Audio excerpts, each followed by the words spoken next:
So let's talk about when you found out that your dad had actually been in prison.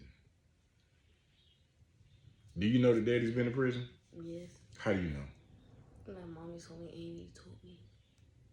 And how do you feel about that? It could have not happened, but like, I'm not angry, but it could have been a way that you could have made that not happen. You do know that it happened like before you were born, right? Mm-hmm. And you know, sometimes people make mistakes and people have a weird understanding of the world. Not making any excuses, because sometimes we just be bad and we just do bad things. Um, what is your perception on prison? Like, basically, it's just a consequence. A consequence of what? You doing something that, like in school, like, the person in my class would do something, they would get something at lunch. Mm-hmm. So it's like you have a list of rules, and then if you break those rules, then there are consequences. Yes. So you do know that my brother is about to come home, and you have never met him. Let me see how you are. Mine, Dad, no. You have never met him. And he'll be coming home on the 15th of this month. So in 10 more days, literally in 10 more days, you've spoken to him over the phone. You've seen pictures of him, right? So he has been locked up for the last decade. Decade is 10 years. 10 years. Before that, he did 10 years in the... He did 10 years, because he's in federal prison now. He did 10 years in state prison. He and I were actually were both at the same prison at one point in time. In fact, me and my brother got into a fight in prison. Seems weird, doesn't it? So here's the story. So my mama, Nana, used to put money on our books. Like, so we would have like food to eat. So at some point in time, like I began to mature, or my perception of what maturity was. So there were certain things that I just would not do. Like I wouldn't gamble, because I was like, my mama worked hard for this money and she sent it to us. Well, she sent me my money and she sent him money. But he was like gambling, doing all this weird stuff. But when I got there, I, probably gambled a little bit too. So my brother actually was in the same dorm as me. We was at Alto, we was in C unit at the time.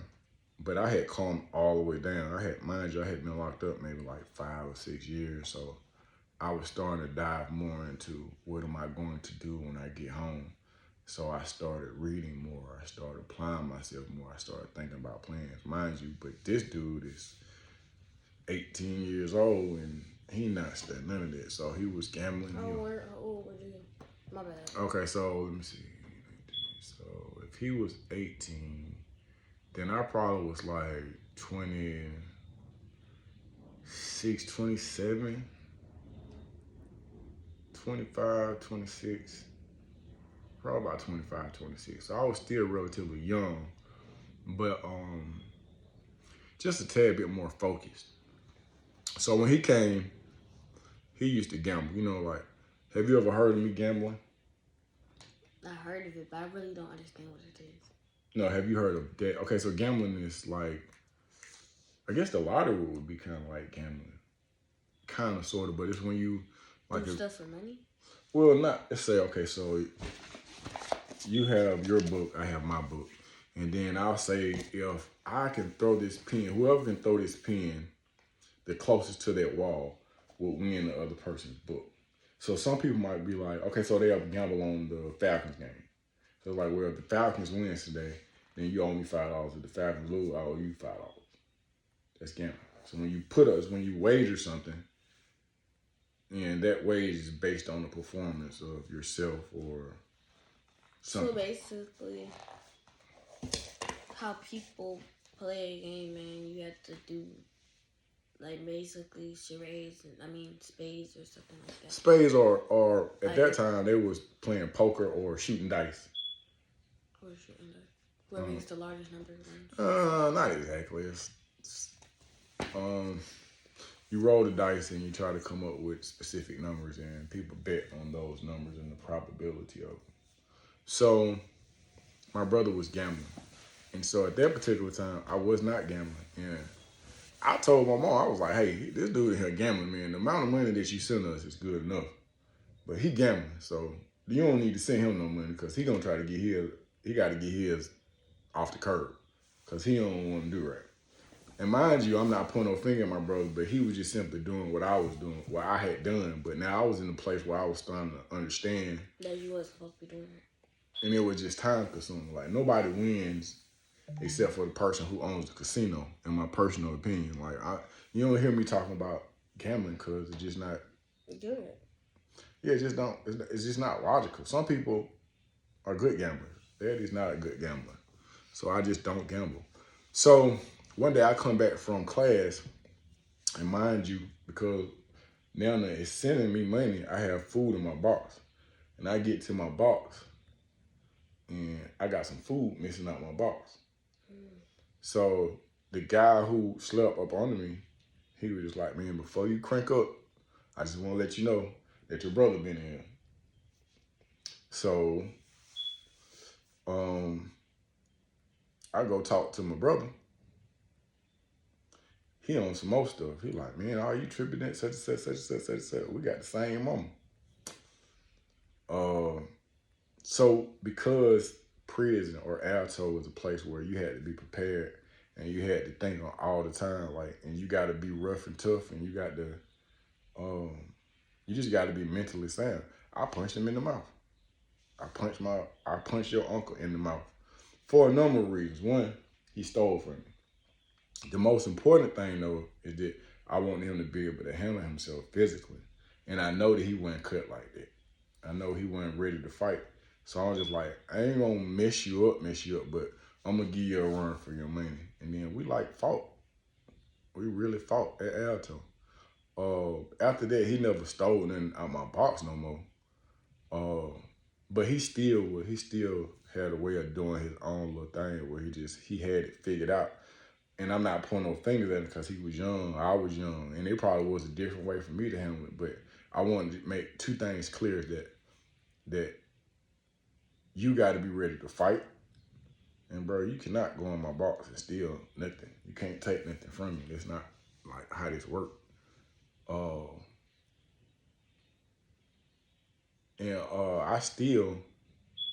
don't regret that situation, man. But that was a weird place, But I kind of sometimes move the way that I move because Dad is afraid to go to jail.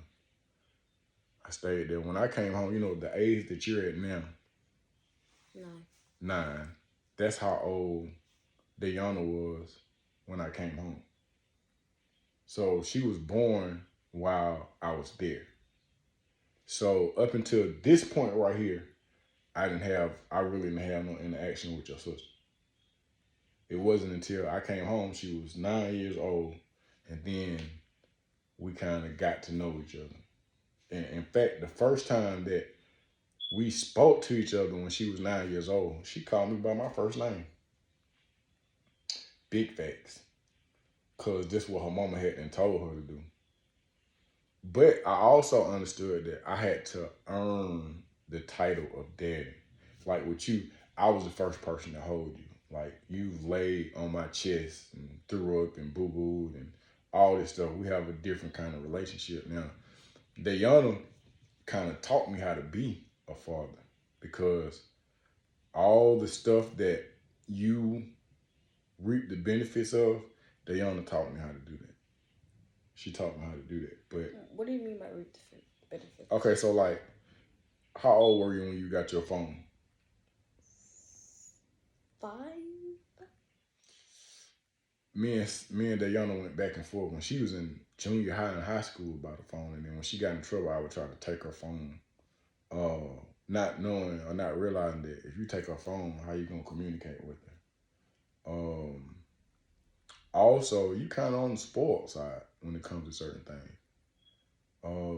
When you ask for something, what'd you get for your last birthday?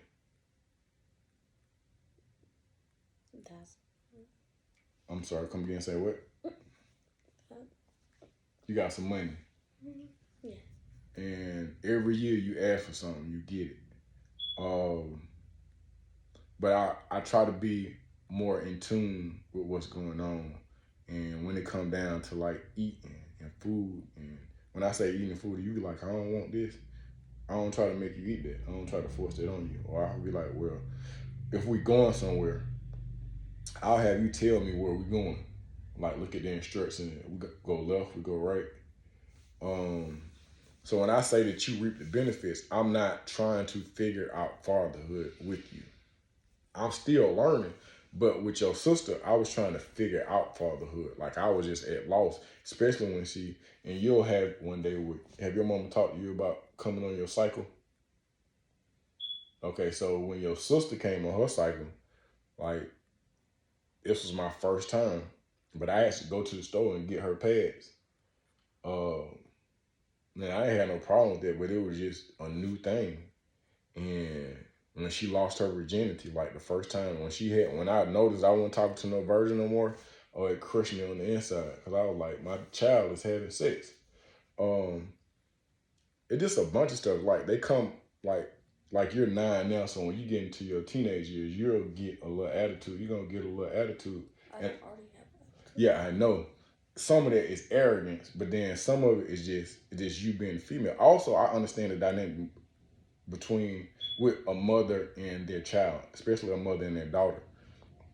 So a lot of times I don't get in between what you and your mama got going on because there's no relationship like that with a mother and a child, especially their daughter. But I had to learn it with Dayana. So like I said, your sister helped me realize a bunch of stuff. But I used to call fathers that I knew. I used to call men that I knew and like ask them questions about fatherhood because I just didn't know. I just didn't know. And so I was trying to figure it out. But some stuff, man, you just got to take that walk. You got to put that time in. But I do remember when she stopped calling me, like when she called me by my first name, I was like, don't call me that. After about a week, I was like, don't call me that. So for years, she just didn't say anything. She would just start a conversation. She would just be like, hey, and because I kind of had that guilt on me, I didn't really push the issue because if you're a man and you there and you, like if you call me by my name, I'll choke the shit out you. Cause I hadn't missed no days with you. I hadn't missed no portion of your life. And I'm only saying it because like with her, I'm not saying that gives her the permission to do that, but I understood why it was the way that it was. And then I think she was in high school. I think she was in high school when she finally started calling me dad. And the first time she did it, bro, I called Aaron. I was just like in tears. I was like, bro, she finally called me dad. But I had to put that work in. I had to have these conversations. I had to, because I thought that you could just buy stuff. You can't just because you buy a child something, that don't mean, you can't make up that time with just buying them stuff. Because I used to just go overboard and buy stuff. But if you're not putting in the man hours, then buying people stuff, you can't buy love, folks. You can't buy that time back. And I think that because I didn't know, that's what I was trying to do. And also, like I've been working with like at-risk youth, like kids who get in trouble. So you don't know about that? So at one point in time, before you were born, let me see, were you a child? Yeah, was it before? I do it now with some of my anger management clients. But there was a time where everything that I did was centered around at-risk youth. I used to work with kids who used to get in trouble. I used to work with adults that had got in trouble. But what I realized is that because me and Dayana relationship was not 100% on point, I used to care a lot about the kids in my program. Now, what I didn't realize is that until I spoke to my therapist is that sometimes when we're not able to pour into our seeds, we'll pour into other people, not addressing the real issue. The real issue is that I had missed time from my daughter's life, so I I had to spend more time with her. I had to put the man hours in. But like if I got into an argument with her mama would like take her phone, then I couldn't talk to her for like a month. That's another reason why you got a phone, why you have an iPhone, because I need to know where you at, and I'll pay the phone bill. But I used to pour more into those kids than I was pouring into the younger. So that's partially why I backed away from doing. Plus, it wasn't paying me no money. When I said it wasn't paying me no money, like sometimes I used to get my check. I was working with a program in Clayton County, and teenagers would come in, they had been locked up or whatnot. But if I can get them placed for 90 days, meaning that if I could get them get a job, youth challenge, job corps, if I could get them placed for 90 days, then it would expunge their record, so they wouldn't have a criminal record. And then sometimes I would get my check, and I would try to go cash my check, and they'd be like, ain't no money in this account. This is when I had that big house over in Hidden Hills. So it's time for me to pay my rent. You was a baby. Hidden Hills? You don't remember, because that's where I was living at when we had that big snowstorm. You talking about the house that had that big old garage? I mean, big backyard. No, that was in Conyers. That's when you used to ride the little four-wheelers around in the backyard. No, that was in Conyers. No, not that one. The one, the house before that. The house before Conyers was... The house before the one that had the, that we got this couch from. Oh, you mean Ellenwood? Yeah, that was the house before this one. This one? That we're in right currently? Yeah. That was the one where we got these couches from. I'm talking about before these that was in Conyers. And before Conyers was Stone Mountain. I don't remember nothing after the house. Or before that house. Okay, so where was I going with this? What were we talking about? Payments. Who? They wasn't paying you. Oh, yeah. I wasn't getting paid. I was being late on my rent because they weren't paying me. So I was just like, I started driving trucks with my cousin. How did you earn it from that? I mean, I stopped doing this work. I stopped doing that work, and I started making some decent money working with my cousin Kirk. But I still had the desire to put in the work. So now I'm in a place where I'm working somewhere, and I understand what to do with a little bit of money. And I understand how to, like the land, I got to take you out to the land. You know Dad about land, right? Okay, so. You told me about you buying some land. Right. So now I'm in a place where I'm getting older, and I kind of want to put some goodness into the world, and I want to be in a place where I can do it without no stress. So my company, We Manage Anger, I'm just trying to put it in a place where it is accepted, not even accepted, that it's utilized by DeKalb County, Rockdale County, Fulton County, where I can get clients coming in, and I can create jobs for people. But I want to do anger management all the time. I want to do it all, because the money is decent, but more importantly, I get to interact with people. But I think that the relationship that I have with my daughters is stronger now. So it's not like I'm taking the love that I'm supposed to give you and I'm giving to them. I'm going to make sure we on point. I'm going to make sure me and your sister's on point. But I still want to do what God got for me to do, if that makes sense. And when I say something. Kind of. Like, you want to be able to have time for your family, but you also want to have time to give to the community. Mm-hmm. That's exactly what it is. But then sometimes you have a desire, like you sometimes see the guy, sometimes you'll give money to the guy that's on the curb, the homeless guy on the curb. You never gave money to a homeless person? I have. But do you give it to him all the time? Why not? Just all the time when I have money to spare. Okay, that's a mature answer.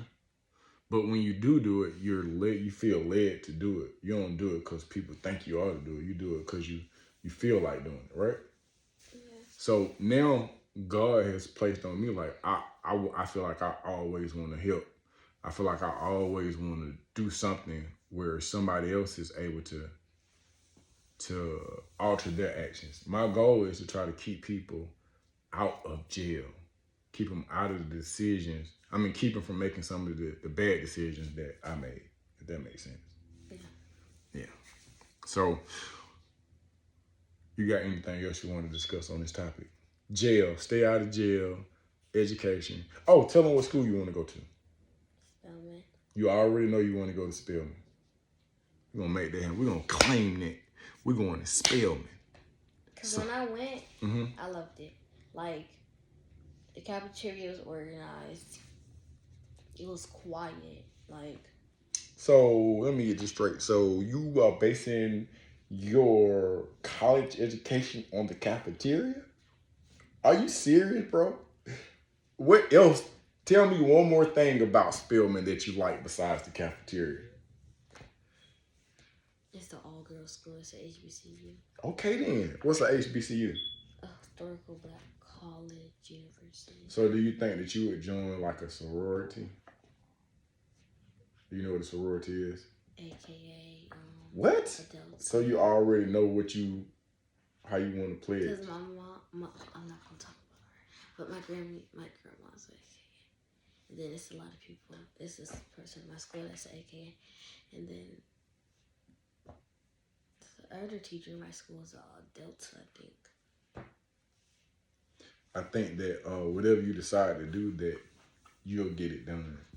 And I think Spelman is an awesome school. And I think that I say that you should visit other schools, even though you're 9 years old, and you do take gifted classes. And if you make Rose Petal. What's Rose Petal? Oh, the program that led me to Spelman. I say that a lot of times I think that you and your sister are brighter than I am because you guys have the discernment to make decisions and stick to those decisions at a young age. And I'm proud of y'all for that. So if you make a decision and you say, hey, I'm going to Spelman, then I'll go buy the t-shirt and whatever we need to do to get you prepared for Spelman. And I think that's an excellent decision. And I'm thankful that you even have that mindset. And what I want you to understand is this. You trying to say my breath stink? Oh, that just what? Okay. So what I'm gonna say is that if you make a decision and never let anybody alter your ability to make decisions, because a lot of times people gonna be like, "Oh, she's too young," but to make those decisions. Yeah, but here's the difference between you and a lot of other people. Here's the difference between you and a lot of other people, including Daddy. Daddy is a leader, but you're a different kind of leader. You're a leader that is going to alter the face of the world. You're going to have an impact on the world that people can't even fathom what you're going to do. So where Daddy may be like, I didn't make decisions like that until I was such and such. You not me. I'm not you. I'm not as strong as you are at your age. At 9, I was not as I wasn't taking gifted classes. I wasn't able to go in and see a situation the way that you do and come up with your own conclusion. The way that you enunciate, the way that you move, the way that you have books, the way that you have 3 different businesses, the way that you're equipped. You got a passport, a checking account. You got a lot of stuff going on that is going to prepare you to make better decisions than Daddy made. So when you do something or your sister make a decision to do something, I don't say what about when I was that age. I was like, this the new generation. This the future. So whatever decision that she make, then that's what it's gonna be, and we team something. So basically, what you're saying is, if somebody says, "I would never let my kid do that," and I'm not you or your kid, basically. For the most part, and then I also understand that I'm raising a leader. So you're gonna do some things that's gonna baffle me. And baffle like I'm be like, what? I'm gonna be at all, I'm gonna be like, she said what? Like some of the stuff you say, I just be like, she talk like an adult already. So I'm not finna try to change that because You stronger than me. You're gonna be better than me. So you supposed to have the audacity that you have. You supposed to boss up. You supposed to shock the world because that's how you was bred. And it's my responsibility to support that. So when you make a decision, you say, this is what I want to do, you know how I very seldom be like, nah, I don't do that. I'll be like, that's what you want to do? Let's do that. Period. Because you're going to come a time when you're going to make a decision and other people are going to have to follow along and fall in line to what you got going on. So it's important that you start making important decisions now. We're not going to wait till it's time. You make them, you live with the consequences, and you learn, you pay attention to the room, and you make decisions, but you're always in charge of what's going on. Even though you may not be of age and might not have the credentials, even when you're dealing with a teacher or somebody who's supposed to got some title, you're smart enough where you can control without controlling. Like sometimes you ask daddy something and it be indirect, but it makes me think about certain things. You see what I'm saying? So you may be the smallest person in the room, but you're going to always be the smartest. Always understand what's going on. Always understand. That's why when you ask for something, you get it because your academics, your schoolwork has never been an issue. If it has, it just take a small conversation. It's just like, well, this one need to be done. Sometimes you get bored with the work. But I still got to support you. I still got to follow on because you at the top of your class. That's why you taking gifted class. That's why you read extra books. That's why you write books. That's why that's why you're not going to let daddy stay at old folks home when I get older. You're going to have a place for me at your house where I can eat all the jello that I want. That's why I pay your iPhone bill so I don't have to go to the old folks home. I feel like you want an Android. Is that an Android look? I feel like you want to go back to the Android, folks. So I need a commitment that dad is not going to go to an old folks home because that's not what I want. We're going back to an Android, y'all. No.